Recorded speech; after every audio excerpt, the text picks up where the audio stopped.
Hello, and welcome to the channel. Welcome to the deep dive. It is so great to be here. We are really glad you're joining us today. Whether you are commuting, making your morning coffee, or maybe just sneaking in a little listening time at your desk. Yeah, welcome. And today is a bit special. We are focusing this deep dive specifically on you, the English learners out there who are navigating the professional world. It's a really important topic. It is.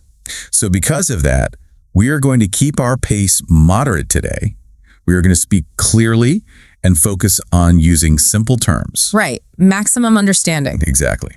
We're looking at a huge stack of research today about work-lifestyle English, specifically the reality of doing high-stakes business in your second language. And the consensus across all these sources, I mean, we have workplace psychology, sociolinguistics. The consensus is pretty startling. Yeah, it really is. They basically argue that if you are working in English and it is not your native tongue, you are essentially working two jobs at the exact same time. Two jobs. I mean, that sounds exhausting just saying it out loud.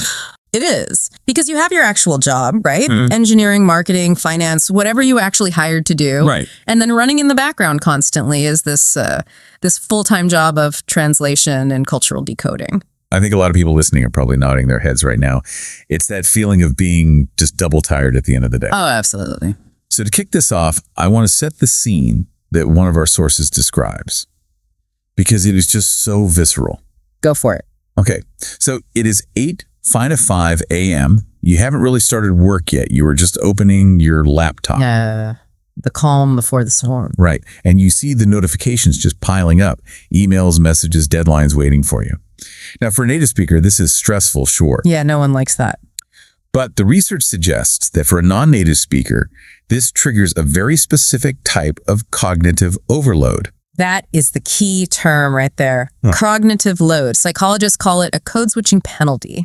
Yeah, because your brain is anticipating the energy required not just to do the tasks, but to actually decode them first. Right. You aren't just reading an email. You are parsing the tone, checking for idioms you might not know, drafting a reply in your head. All while worrying about your grammar. Exactly. It is like running a marathon while trying to solve a crossword puzzle at the exact same time. That is a perfect analogy. You're doing the physical running, but your brain is totally occupied somewhere else. And that extra mental load leads to burnout so much faster than the actual work does. So the mission of our deep dive today isn't just to teach you a list of phrases. We want to look at the strategies from our sources to actually lower that mental weight. Right. How do we survive the marathon without collapsing at mile 10? Exactly. So let's get practical. Let's start with the very first hurdle of the day, the morning check-in. Oh, yeah. You walk into the office or you log on to your morning video call, and a coworker looks at you and chirps, "Hi, how was your morning?" This moment right here is an absolute minefield for so many people. It seems so harmless, though. But I know for a fact that many learners just freeze here. They do. Because the instinct is to be polite, right? Yeah. To give a detailed answer. You want to bond with your team. Right. So you start saying, well, I work up late and the bus was crowded and I am worried about the Q3 report. And right there, according to our sources, you have already lost the game. You are depleting your battery before 9:00 a.m. Just from small talks. Exactly. One of the communication guides in our stack is very firm on this. They say stop over-explaining. But hold on. If I don't answer fully, isn't that rude? I mean, we are taught that conversation builds relationships. Yeah. If I just give a short answer, don't I look cold? That is the fear, isn't it? But you have to understand the cultural context. In a lot of English-speaking business cultures, how are you or how was your morning isn't actually a request for data. It's not. No. It is a phatic expression. It is basically just social noise. It means I acknowledge your presence. They aren't asking for your autobiography. Okay, so they're just pinging you to see if you are online, socially speaking. Exactly. And if you go into a long explanation, you are using up that precious cognitive energy we just talked about. Right. So the strategy from the source material is something they call benevolent brevity. Benevolent brevity. Being short but kind. Precisely. And the word they highlight as the ultimate shield for this is simply the word busy. Just busy. Just busy, or maybe slight variations of it like busy but good. I have to push back on this a little bit. If I walk up to you and ask how you are, and you just grunt busy, I am going to think you are brushing me off. That is a completely valid concern, but it is all about the delivery and the tone. You don't say it with an angry frown, you say it with a smile. Busy. The source argues that busy is a very professional boundary. Okay. It signals, I am engaged with my work. It doesn't invite 20 follow-up questions about your commute. It neutralizes the small talk so you can just get to your desk. So it's a shield. It is. It is safe, it is neutral, and most importantly, it requires almost zero cognitive load. You say it, you smile, you sit down. Yep. And you have saved all that mental energy for the client meeting later. I like that framing. You aren't being rude, you are just being efficient with your energy. Exactly. Now, this idea of efficiency brings us to a really interesting psychological point in the research. There is a massive myth that we need to bust right now regarding vocabulary. Oh, the complexity myth. This is honestly my favorite part of the research. I see this all the time. People feel that to sound intelligent in a second language, they need to sound like a walking dictionary. They really do. They feel like they need these long, winding sentences with big academic words to be respected. And it is often imposter syndrome manifesting as vocabulary. You feel insecure about your accent or your grammar, so you overcompensate. Right, you think if I use big words, they won't notice my accent. But the sources say the exact opposite is true. Really? 100%. In a high-pressure business environment, complexity is friction, and friction is bad. The research shows that using simple, direct language actually reduces the perception of errors. Wait, so if I speak simply, people notice my mistakes less?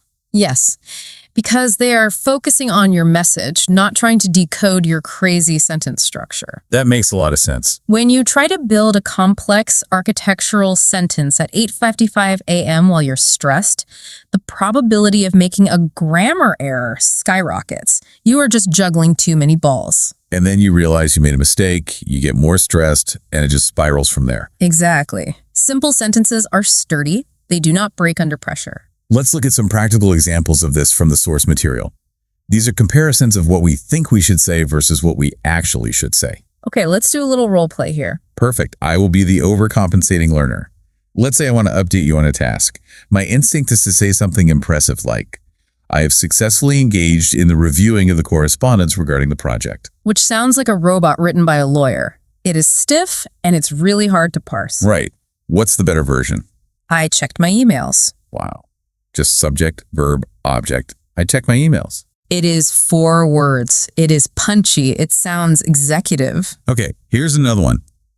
I participated in a gathering of colleagues to discuss the quarterly projections. I had a meeting. And the classic procrastination line, I love this one. I am currently in the process of attempting to complete that task. I'm working on it. I'm working on it. It sounds so much more confident, doesn't it? It does. There is a saying in the source material, in business, time is currency. If you can tell me the status in 3 words, I trust you. Right? If it takes you 30 words, I start to wonder if you actually know what you are doing. That is such a key takeaway. Yeah. Simple English doesn't sound childish. It sounds like you are in control. Clarity is power. If you are clear, you are the one leading the conversation. Okay, let's navigate to a slightly more dangerous part of the day. We have handled the morning check-in and our status updates. Now, the coworker dynamics. Yes. You were at your desk trying to focus, and a coworker pops up. They don't ask about the weather this time. They ask, are you busy today? Trap. That is a trap question. Red alert. But it feels like small talk. It feels like they just care about my schedule. It never is. The source is very clear here. When a colleague asks, are you busy? They are auditing your capacity. Auditing your capacity. Yes.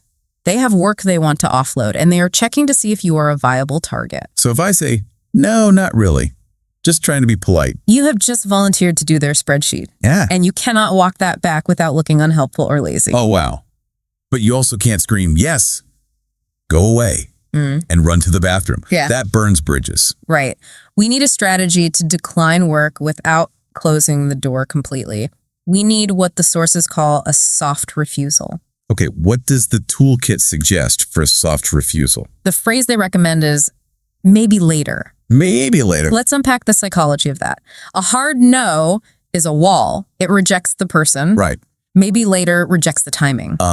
It implies, I want to help you, but my schedule doesn't permit it right now. Exactly. It manages the emotional tone of the office. It keeps the door open for collaboration in the future, but it keeps your desk clear for the present. It buys you time. And in a second language, buying time is your best friend. Absolutely. It moves the negotiation to a time when you aren't so stressed. You can look at your calendar, compose yourself, and then decide if you actually can help them out. Speaking of stress, let's talk about the boss. The source material has a whole section dedicated to managing uncertainty with superiors. The high-stakes environment. Here is the nightmare scenario. You are in a meeting. Your boss turns to you and asks for a specific number or a date or a status update. And your mind just goes blank. You don't know. The adrenaline spike is instant. And the instinct is to guess, right? You feel like silence is failure. So you just blurt out, I think it's next Tuesday. And that is the most dangerous thing you can possibly do. The source calls this the competence trap. The competence trap. Yeah, you think answering fast makes you look competent. But answering wrong destroys trust permanently. So silence is better than a lie. But silence is really awkward. We need a bridge phrase. What is the script here? The script is 3 simple words. Let me check. It is brilliant in its simplicity. But, and I am playing devil's advocate here, doesn't that make me look unprepared? How so? Well, shouldn't I know the answer? If I am the expert on the project, shouldn't I have the data in my head? That is just the fear talking again. Flip the script. If you ask me a critical question about the budget and I say, let me check, what does that actually tell you about me? I guess it tells me you care about accuracy. You aren't just making things up to sound good. Exactly. It signals that you value correctness over speed. It frames you as a meticulous professional rather than a panicked guesser. It effectively pauses the timer. You don't have to be a walking encyclopedia. You just have to be a reliable conduit of information. And it removes the pressure instantly. You have permission to look away, open your notes, take a deep breath, and find the real answer. I love that. Now let's go one level deeper into the panic zone. The let me check strategy works perfectly when you understand the question, but you just don't know the answer.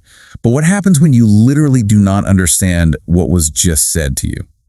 The lost in translation moment. This is the one that really keeps people up at night. Maybe they spoke way too fast, or they used a weird slang term, or they just had a really thick accent, and you are totally lost. And here's where the courtesy nod kills careers. We have all done it. Oh, totally. You smile, you nod, and you just pray they stop talking.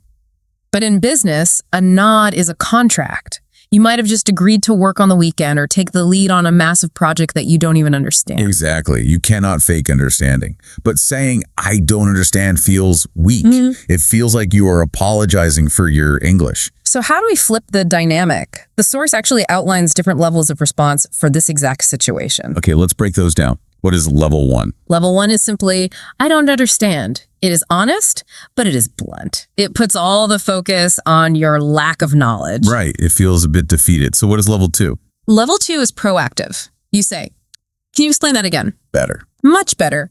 It shows you are trying. But level three is a total power move. Okay, what is level 3? Let's solve this together. Or if you need clarification on a task, let's make sure we are aligned on this. Let's make sure we are aligned. Oh, that is really good. Do you see what happened there? You aren't saying my English is bad. You are saying this project is complex and I am ensuring we have 0 errors. It shifts the problem entirely. It goes from me versus the language to us versus the ambiguity. Yes. It turns a moment of weakness into a moment of teamwork. You are actively inviting them to collaborate on clarity. It changes the psychology of the room completely. That is such a crucial mindset shift. You are not a student in a classroom taking a test anymore. You are a professional ensuring quality control. And that is exactly where you want the focus to be. Not on your grammar, but on the output of the work. Okay, so we have covered the morning chaos, the task management, dealing with the boss, and handling total confusion.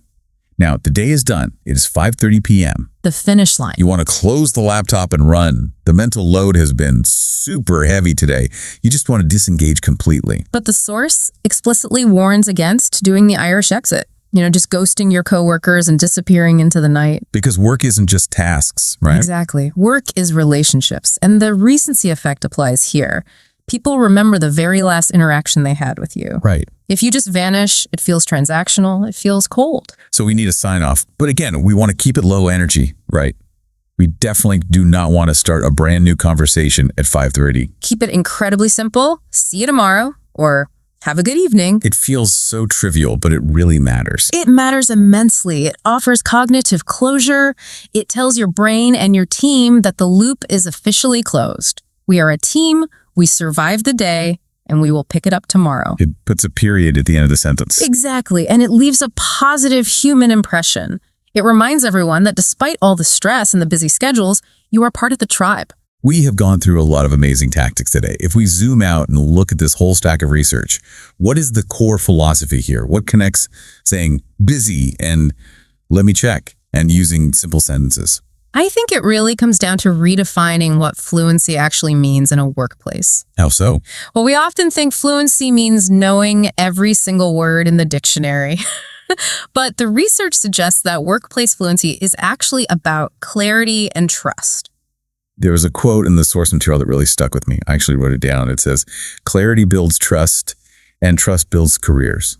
That is the golden rule. If you are listening to this right now and you are worried about your accent or you are worried that your vocabulary isn't big enough, just stop. You really don't need to be a poet. You don't. You just need to be clear. If people understand what you are doing and they trust that you will tell them the truth, even if the truth is, let me check, you will succeed. Trust is the currency, not vocabulary. That is a huge relief. It takes all the pressure off performing and puts the focus back on simply communicating. And that is something everyone listening can do starting tomorrow morning. You know, before we wrap up, I want to leave you with a final thought. Something that wasn't explicitly stated in the sources, but it really builds on everything we've discussed. Oh, what's that? Think about this. What if this simple, clear, work-lifestyle English actually makes the native speakers in your office better communicators too? Oh, that is a fascinating point. Right. By stripping away the complex corporate jargon and just saying, I'm working on it, or let's make sure we're aligned, you might actually be setting a better, more efficient standard for the whole team. I love that. You aren't just surviving the culture, you are actually improving it. Exactly. Well, we hope this deep dive helps you navigate that 8:55 a.m. rush with a little more confidence. Remember, you don't have to carry the whole world on your shoulders. Just check your emails, stay busy, and keep it simple. Good luck out there, everyone. Thanks for listening. We'll catch you on the next one.